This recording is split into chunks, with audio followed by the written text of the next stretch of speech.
जिस समय पर बैसाख के महीने की सुंदर अमावस्या का दिन था, उस दिन माता पार्वती शंकर भगवान के लिए जब पकवान बनाने के लिए बैठी, कुछ नहीं मिला, तब माता पार्वती ने, शिव जी के हाथ में त्रिशूल है, शिव जी के 3 नेत्र हैं, बेलपत्री में भी 3, बोलते जाओ, पत्ती है। बैसाख के महीने में जो शंकर भगवान को प्रसाद का भोग लगता है, उसमें भी 3 ही चीज मिलती है। सत्तू,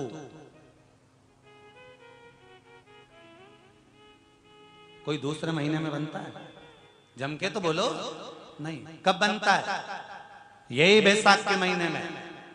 चने की दाल, गेहूं और जौ, इन तीनों को गलाकर सेक कर जो सत्तू तैयार होता है, इसी बैसाख के महीने में परशुराम जयंती के दिन या अमावस्या के दिन या पूर्णिमा के दिन शंकर भगवान को समर्पित होता है और भगवान विष्णु को समर्पित होता है। दुनिया के लोग कहते क्या होता है सत्तू से?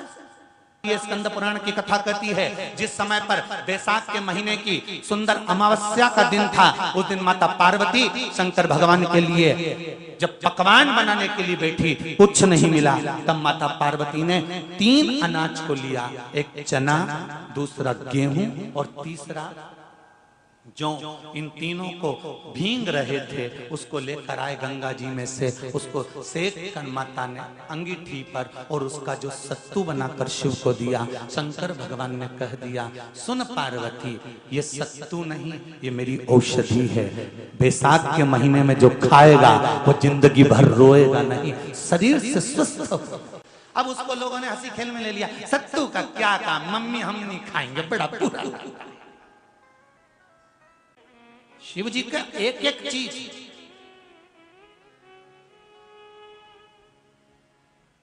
बैसाख के महीने में पियो बेल। बेल मतलब समझ गए? बेल का रस। बैसाख के महीने में पियो बेल और शरीर को रखो ऑलिव बेल। सत्तू 12 महीने खाओ मत खाओ। कौन सा महीना? बैसाख के महीने में सत्तू जरूर खाओ।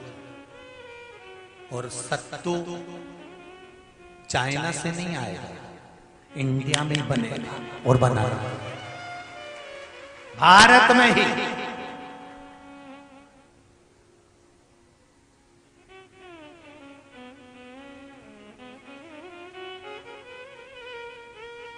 चलो आ जाओ गरुड़ पुराण में। मरने का 47वां दिन, जब मरेंगे तब गरुड़ पुराण बचेगी, पहले ही सुन लो। और जिसके पास में गरुड़ पुराण नहीं हो तो पंडित जी से मंगवा कर फिर पढ़ के देख लेना। मरने के 47वें दिन, 47 डेज, 47वें दिन किस चीज का दान तुम्हारे सामने आता है? के 47वें दिन, 10 दिन तक तो जीवात्मा घर की अटारी पे रहती, मरने के बाद 12वें के दिन चली जाती है। उसके बाद में जब 47वां दिन आता है तो 47वें दिन जीवात्मा को क्या दान करा जाता है? व्यक्ति ने क्या पुण्य करा होता है कि उसको नरक नहीं भोगना पड़ता, बेतरनी नहीं भोगना पड़ती और सीधे बेतरनी से पार उतर जाता है। वो किस चीज का दान है? तो कहा शिव महापुराण में, गरुड़ पुराण में, कि वो सत्तू का दान है जो बैसाख महीने में करा जाता है। सत्तू का दान 3 चीजों से मिलकर बनता है। जौ, बोलते जाओ जल्दी, गेहूं, चना, ये 3 चीज से मिलकर बनता है।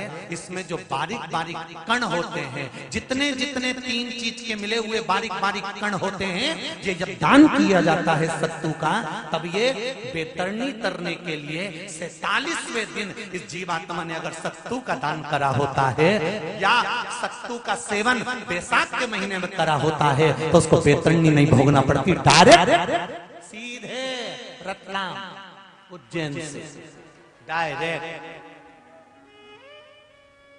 किस किस क्या बनता है सत्तू?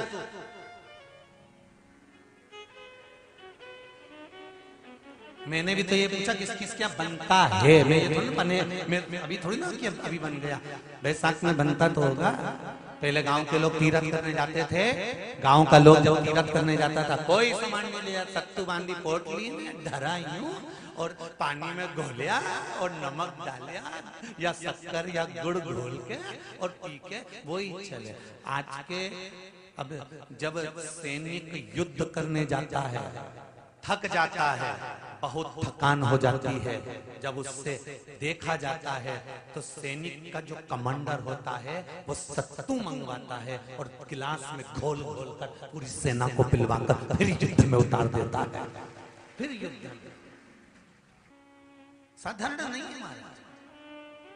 सत्तू में जितने बारीक बारीक कण होते हैं, जितने बारीक बारीक कण, अब तुम्हें काम करना, अभी जब फ्री रहो तो एक कागज पे रख के सत्तू का एक कण गिनना है, 1 2 3 बारीक बारीक गिनते रहना जरा। तो तुम्हारा क्या जाए गिनने में? भगवान कृष्ण के हाथ में पट्टी बंधी थी तो उनने भी तो रुक्मणी को गिनने को दिया था, जरा गिन तो जरा इसमें कितने धागे।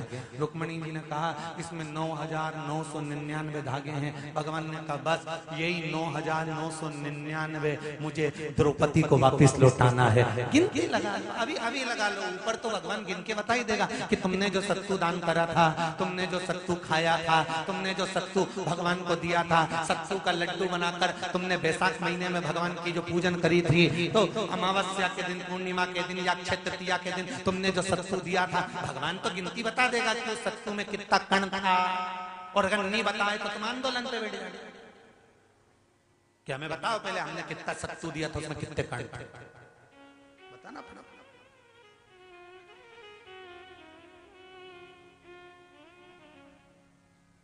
एक शिव की आराधना में चांगुना ने 1 लोटा जल भरा, उसमें थोड़ा सा चंदन डालकर बेलपत्री के वृक्ष के नीचे ले जाकर डाल देती, थोड़ा सा जल बचाकर शिव जी को डाल देती। शंकर भगवान ने एक दिन चांगुना के सामने मन में विचार प्रकट करा और पार्वती जी से कहा, पार्वती एक बात समझ में नहीं आती, आधा जल ये बेलपत्री को देती है, आधा जल मुझे देती है, जब आधा जल मुझे देती है तो मुझे बड़ा गुस्सा आता है।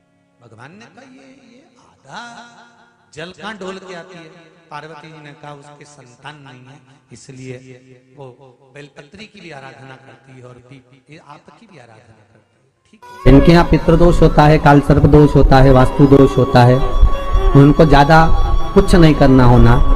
महाराज एक बेल का फल लीजिए, फल बेलपत्री का जो फल होता है उसको ले लो, उसके अंदर का जो गुर्दा होता है, अंदर का जो भाग होता है उसको निकाल दीजिए और उस बेल के फल में आटा सेक कर उसमें शक्कर मिलाकर उसको उसके अंदर भर लीजिए। अमावस्या के दिन सुबह 10 बजे से पहले उस बेल फल में जिसमें तुमने पंजेरी भरी है, आटा सेक कर भरा है शक्कर के साथ में, उसको अपने घर में घुमाने के बाद में जिसको काल सर्प दोष बताया है, पितृदोष बताया है या वास्तु दोष का स्मरण बताया है, घर में सब दूर घुमाकर अपने परिवार का हाथ का स्पर्श कराकर पीपल के पेड़ के नीचे तक खड्डा खोदकर उस बेलपत्र के उस फल को दाब दीजिए।